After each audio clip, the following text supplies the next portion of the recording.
একাকী নামাজ আদায় করলে একামত দিতে হবে কি না? আমরা মসজিদে কিংবা বাসায় কিংবা অফিসে যে কোনো জায়গায় যদি আমরা ফরজ নামাজ একাকী আদায় করি, কোনো কারণে জামাত ছুটে গেল, তো সেই ক্ষেত্রে একামত দিয়ে আদায় করাটা মুস্তাহাব। এ ব্যাপারে সারা বিশ্বের সমস্ত ফিকহাবিদগণ, সকল ফকিগণ একমত।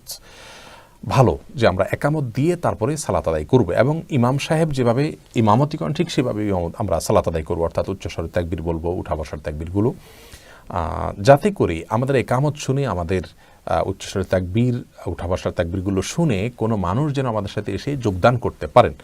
এমনকি কেউ যোগদান করার সম্ভাবনা যদি নাও থাকে, আপনি একাকী কোনো কক্ষে আছেন, সেখানেও সালাত আদায় করেন, সেখানেও আপনি একামত দিয়ে সালাত আদায় করাটা মুস্তাহাব।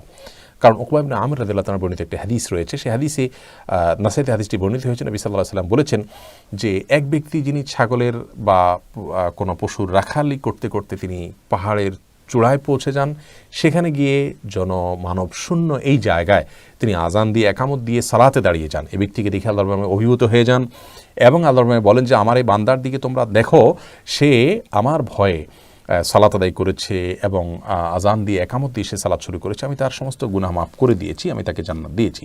তো এই হাদিসের আলোকে একামত দিয়ে সালাত আদায় করাটা মুস্তাহাব। যদি কেউ একামত ছাড়া করলেও তার সালাত হয়ে যাবে, যেহেতু তিনি একাকী সালাত আদায় করছেন, কিন্তু একামত দিয়ে সালাত আদায় করাটা মুস্তাহাব।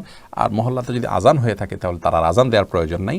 হাদিসে যে আজানের কথা বলা হচ্ছে এই জন্য যে তিনি যেখানে সালাত আদায় করেছেন পাহাড়ের চূড়ায়, সেখানে আশেপাশে কোথাও আজান হয়নি, সেই জন্য তিনি আজান একামত দুইটাই দিবেন। কিন্তু আমরা সচরাচর যেখানে সালাত আদায় করি সেখানে আশেপাশে যদি আজান হয়ে থাকে, তাহলে আমার দ্বিতীয়বার আজান দেওয়ার দরকার নেই, আমি একামত দিয়ে একাকী সালাত আদায় করবো ইনশাআল্লাহ। একামত ছাড়া দিলেও সালাত হয়ে যাবে।